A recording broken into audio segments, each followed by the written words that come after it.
Welcome back to the deep dive. Today we were on a really essential mission. We're taking some of the most complex 3D structures in the body, the great vessels of the chest, and we're going to try to turn that tangle into a clear, usable mental map for you. We're diving deep into Chapter 58 of Gray's Anatomy. So the focus is squarely on those big vessels in the thorax. Yeah, and that's a huge challenge, right? You look at any diagram of, say, the aortic arch, and it just looks like an impossible knot to untangle. Exactly. So we're talking about the circulatory superhighways, the pulmonary trunk, the aorta, the venae cavae. Right. And it's not just about their names. It's about where they start, their neighbors, their relationships, because that's what matters. It is. I mean, this is what makes the difference clinically. We need to visualize the layers, the fibrous pericardium, the serous sheaths, and connect them to what's right next door, like the laryngeal nerves. Okay, so let's start where the whole journey begins, with the pulmonary trunk. This is our low-pressure highway, right? Yeah. Deoxygenated blood. Right. Coming straight out of the right ventricle from that little funnel-shaped bit, the conus arteriosus. And it doesn't travel far, does it? It's about 5 centimeters long, and it shoots up and back superiorly before it splits. And that split, that bifurcation into the right and left pulmonary arteries, you can picture that happening at about the T6 vertebral level. Just tucked underneath the aortic arch. Exactly.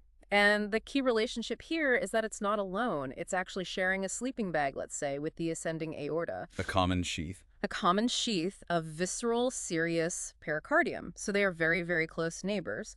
And just behind it, you've got the left coronary artery and the aorta itself. Okay, and when this structure goes wrong from birth, congenitally, we see some pretty severe conditions. We do. Two big ones. The first is pulmonary atresia. So, complete blockage. Complete blockage of the outflow, and if you don't have that fetal shunt, the patent ductus arteriosus, to keep blood flowing, the right ventricle just can't develop properly. It becomes hypoplastic. And the other one? The other is truncus arteriosus, which is, it's structurally even more dramatic. That's the single common trunk, right? It is. Instead of a separate aorta and pulmonary trunk, you have one single vessel coming off the heart. So oxygenated and deoxygenated blood are mixing completely. And that's an immediate surgical fix. Oh, absolutely. You have to repair that right away to prevent heart failure. Okay, let's pivot to the other side. The high-pressure system.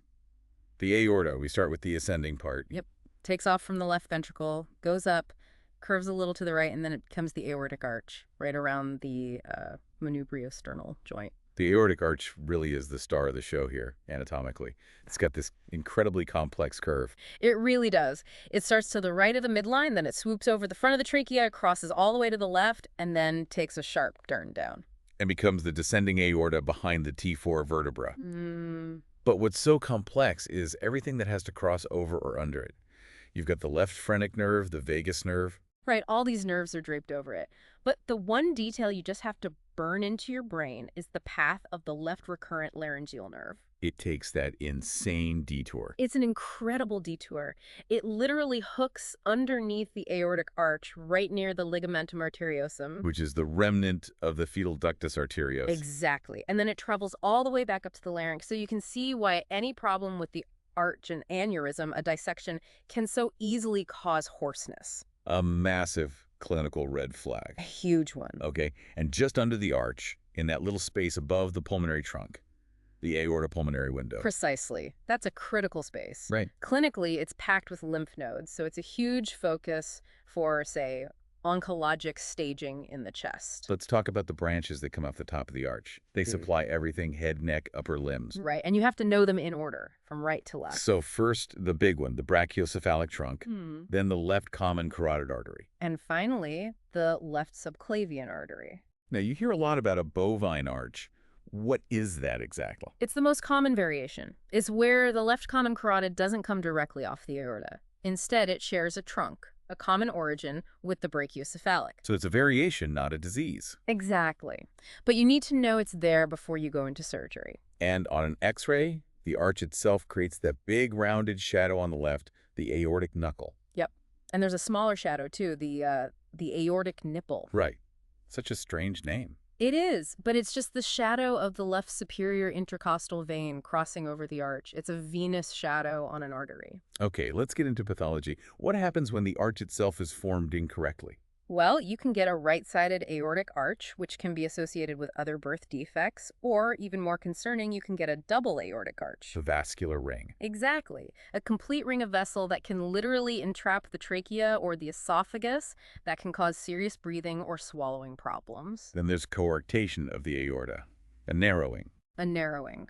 And the key is where that narrowing is relative to the ductus arteriosus. The infantile or preductal type is really severe. Because the body hasn't had time to adapt. Right. But in the adult or postductal type, the body's ingenuity is just incredible. It builds this massive network of bypass channels, collateral circulation. And these bypass arteries have to get huge to handle the flow. They do, and that gives you the classic signs. You can actually feel pulsations between the shoulder blades. And on an x-ray, you see rib notching. You do, because those enlarged posterior intercostal arteries are pushing so hard, they actually erode the bottom of the ribs. It's a striking image when you see it. Let's switch from a chronic problem to an acute crisis. Aortic dissection. A nightmare scenario. You get a tear in the inner lining, the intima, and blood just forces its way into the wall of the aorta, splitting the layers apart. Creating a false channel, a false lumen. And the absolute critical question is, does it involve the ascending aorta? Stanford classification. Type A is ascending. Type A involves the ascending aorta. That's a surgical emergency. The risk of rupture is just too high.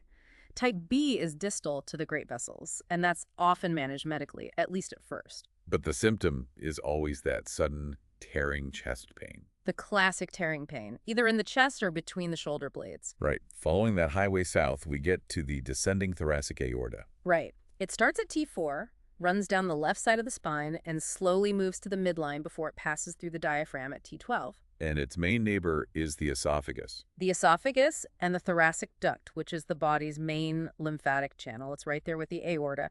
And the aorta sends off branches to supply those structures: pericardial, esophageal, and bronchial arteries. We should probably circle back to one more variation, that aberrant right subclavian artery. Oh, yes, the artery lusoria. So instead of coming off the brachiocephalic trunk, It comes off last from the very end of the arch, and it usually has to pass behind the esophagus to get to the right arm. and if it's big enough, it can cause problems swallowing. Dysphagia. Exactly, especially if there's a little outpouching at its origin, a diverticulum of Commerell. Okay, let's switch gears completely. Let's talk about the return highways, the venous system. Right, the brachiocephalic veins, formed by the internal jugular and subclavian. The right one is short, straight down. But the left one is the one you have to visualize. It's long, and it has to cross the whole superior mediastinum. It does, and you need to picture it crossing in front of all three major aortic branches. Brachiocephalic trunk, left common carotid, left subclavian. It crosses anterior to all of them. And the trachea. It's a really crowded neighborhood. Then those two veins merge to form the superior vena cava, the SVC. Yep, the SVC descends straight down into the right atrium, no valves. And the clinical issue here is, of course, SVC obstruction. When something like a tumor compresses it. Usually a lung carcinoma, yeah. And the drainage from the head and neck gets backed up. You see that classic facial swelling, the neck congestion. The IVC, the inferior vena cava, has a much shorter trip through the chest. Very short. Pops through the diaphragm at T11 and almost immediately drains into the right atrium. The most important thing about the vena cava system, though, is its backup plan, isn't it? It is the collateral reserve. If the SVC or IVC gets blocked, the body relies on the azygos and hemiazygos veins running up along the spine. They become the primary return route. It's a vital bypass. Let's do a quick deep dive into something you mentioned earlier, the very beginning of the aorta and the arteries that come off it to feed the heart itself, the coronary arteries. Yes. And specifically, they're anomalies. We see these so clearly now with CT imaging. Okay, so if a variation is super rare, less than 1% of the population, we call it an anomaly. Right. And the ones that really worry us are anomalies of origin and course, where the artery takes a weird path. And there are 5 main paths you need to know. You can go in front of the pulmonary trunk, behind the aorta, through the septum. But the one that rings all the alarm bells is the interarterial course. Interarterial, meaning between the arteries. Between the aorta and the pulmonary trunk. And that is the most dangerous one. It's the one most frequently associated with sudden cardiac death in young athletes. Because during exercise, the aorta and pulmonary trunk expand. And they squeeze that coronary artery shut. It's like it's caught in a vice. It's a fatal design flaw. And there's one more famous anomaly, ALCAPA. Ah, yes. Anomalous left coronary artery from the pulmonary artery. So the left coronary is hooked up to the wrong system. To the low-pressure deoxygenated system. Hmm. After birth, when pulmonary pressure drops, the blood flow in that artery actually reverses. It starts stealing oxygenated blood away from the heart muscle and dumping it back into the lungs. A steal The phenomenon. classic steal. The only way infants survive is if they can quickly develop collaterals from the right coronary artery. It's a very precarious situation. Wow. Okay, so we have covered a huge amount of ground today. From the pulmonary trunk through every twist and turn of the aorta and back up the venous system with a vena cavae. We've hit on cortication, dissection, and these really high-risk coronary anomalies like ALCAPA. Yeah, and if you connect all that back to the bigger picture, we talked about venous variations and how the azygos system is the ultimate backup. Right. So think about this. How would a surgeon, maybe one who's not even doing a cardiac procedure, have to completely change their plan if pre-op imaging showed that the Aigos vein was actually serving as the main IVC? Because it's an embryological remnant that's persistent. Exactly. And if they didn't know that and they clamped it, you could cause immediate circulatory collapse. It just shows that knowing these variations isn't academic, it's life or death. A vivid reminder that anatomy is always the first patient safety tool. Thank you for joining us for this deep dive into the great vessels. We'll see you next time.